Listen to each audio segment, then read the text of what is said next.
नमस्कार, मैं हूं अंकुर और आप देख रहे हैं सत्य हिंदी का न्यूज बुलेटिन। एक नजर अब तक की सुर्खियों पर। दिल्ली के पूर्व मुख्यमंत्री और आम आदमी पार्टी के मुखिया अरविंद केजरीवाल ने प्रधानमंत्री मोदी की उम्र पर आरएसएस प्रमुख मोहन भागवत से जवाब मांगा है।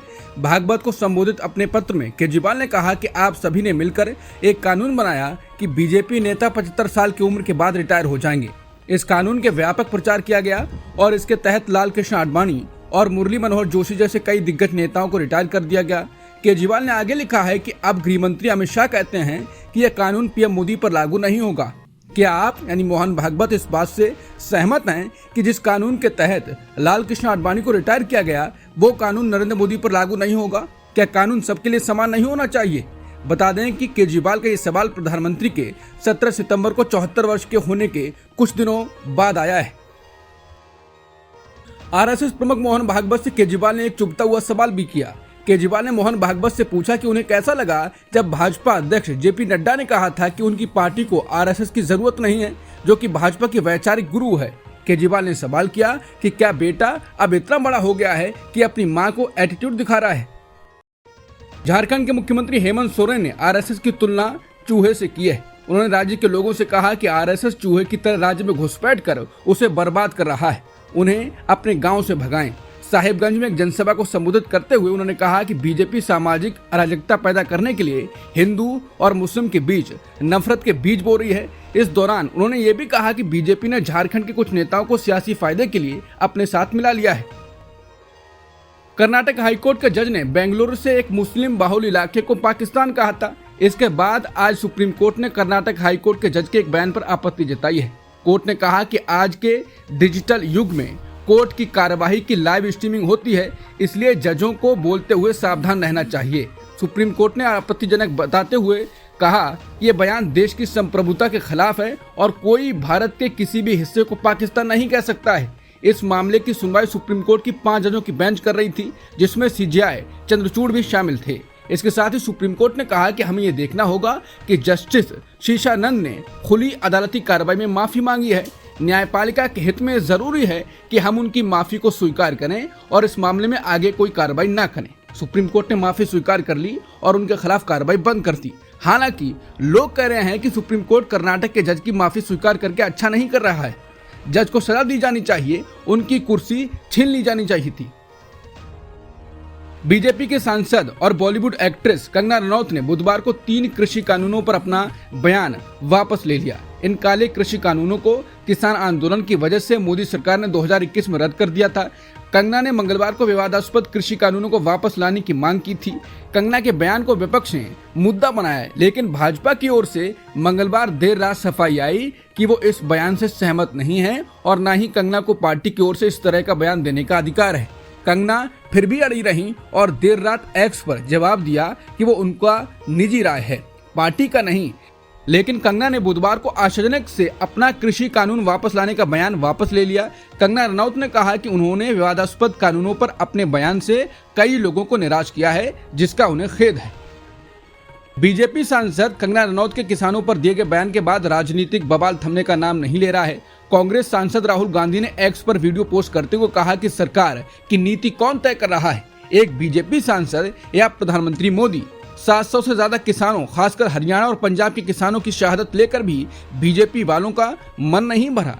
इंडिया हमारे अन्नदाताओं के विरुद्ध बीजेपी का कोई भी षड्यंत्र कामयाब नहीं होने देगा। अगर किसानों को नुकसान पहुंचाने के लिए कोई भी कदम उठाया जाएगा तो मोदी जी को फिर से माफी मांगनी पड़ेगी। गाजियाबाद के लोनी से बीजेपी विधायक नंदकिशोर गुर्जर कंगना का समर्थन करते हुए दिखाई दे रहे हैं। उन्होंने कहा कि देश में तीनों कृषि कानून बिल वापस लाने चाहिए। लोनी विधायक ने कहा कि 3 कृषि बिल देश के किसानों की स्थिति को बेहतर बनाने के लिए लाए गए थे। हालांकि कंगना रनौत ने अपने बयान पर सफाई दी। उन्होंने इस बयान से किसी के भावनाओं के आहत होने पर माफी मांगी। हरियाणा चुनाव को लेकर सभी पार्टियों का प्रचार जोरों पर चल रहा है। इसी कड़ी में पीएम मोदी ने हरियाणा के सोहना में एक रैली को संबोधित किया। उनके भाषण के केंद्र में हरियाणा का विकास, बीजेपी का बढ़ता जन समर्थन और कांग्रेस का परिवार राज रहा। उन्होंने कहा कि हरियाणा का उनके सियासी जीवन में एक बड़ा योगदान रहा।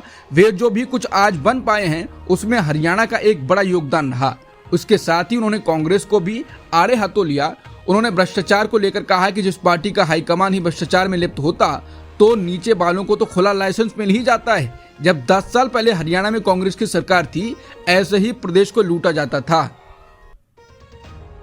बॉम्बे हाईकोर्ट ने बदलापुर यौन उत्पीड़न के आरोपी अक्षय शिंदे की हिरासत में मौत के मामले में महाराष्ट्र पुलिस की खिंचाई की और कहा कि इसमें गड़बड़ी लग रही है। इसने कहा कि हालांकि वो इस स्तर पर कोई संदेह नहीं जता रही है, लेकिन ये विश्वास करना बहुत कठिन है कि अक्षय शिंदे ने एक पुलिस अधिकारी से पिस्तौल छीन ली और गोली चला दी। अदालत ने कहा कि घटना की निष्पक्ष जांच की जरूरत है। हाईकोर्ट ने यह भी कहा कि अक्षय शिंदे की गोली मारकर हत्या को टाला जा सकता था, लेकिन पुलिस ने पहले उसे काबू करने की कोशिश क्यों नहीं की। बॉम्बे हाईकोर्ट ने सवाल किया, आरोपी को पहले सिर में गोली क्यों मारी गई, पैर या हाथ में क्यों नहीं। जस्टिस रेवती मोहिते डेरे और जस्टिस पृथ्वीराज चौहान की खंडपीठ ने कहा कि यदि उसे पता चलता है कि जांच ठीक से नहीं की जा रही है तो वो उचित आदेश पारित करने के लिए बाध्य होगी। जम्मू कश्मीर विधानसभा चुनाव के दूसरे चरण के लिए आज वोटिंग हो रही है। दूसरे चरण के इस चुनाव में 25.78 लाख मतदाता अपने अधिकार का इस्तेमाल कर रहे हैं। कश्मीर से विस्थापित 15,000 कश्मीरी पंडित भी दूसरे चरण में वोट दे सकते हैं। विधानसभा के इस दूसरे चरण में 26 सीटों पर चुनाव हो रहे हैं। दोपहर 3 बजे तक दूसरे चरण में 46% से ज्यादा वोटिंग हो चुकी थी। बता दें, विधानसभा चुनाव के पहले चरण में 60% से अधिक वोटिंग हुई थी। पूर्व अमेरिकी राष्ट्रपति ट्रंप ने कहा है कि ईरान उन्हें मरवाना चाहता था, लेकिन इसमें कामयाब नहीं हुआ। वो फिर ऐसी कोशिश कर सकता है। ट्रंप ने सोशल मीडिया प्लेटफॉर्म पर लिखा कि मेरी जान को ईरान से बहुत बड़ा खतरा है। पूरी अमेरिकी सेना देख और इंतजार कर रही है। ईरान की ओर से कोशिश की गई, लेकिन वो नाकाम रही। लेकिन वो फिर कोशिश करेगा। किसी के लिए भी ये अच्छी स्थिति नहीं है। मैं और ज्यादा लोगों, बंदूकों और हथियारों से घिर गया हूँ। इससे ज्यादा लोगों से मैं पहले इतना गिरा नहीं रहता था।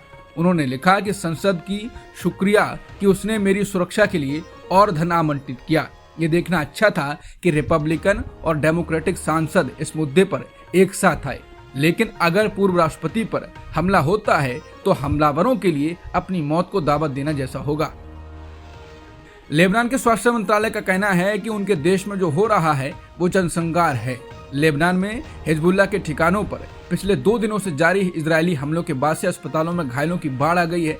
इजरायल के स्वास्थ्य मंत्री फिरास अबैद ने कहा है कि अब ये साफ हो चुका है कि इजरायली हमले में अब तक 550 लोगों की मौत हो चुकी है। अब तक की सुर्खियों में इतना ही। बाकी खबरों के लिए बने रहिए सत्यहिंदी.com के साथ।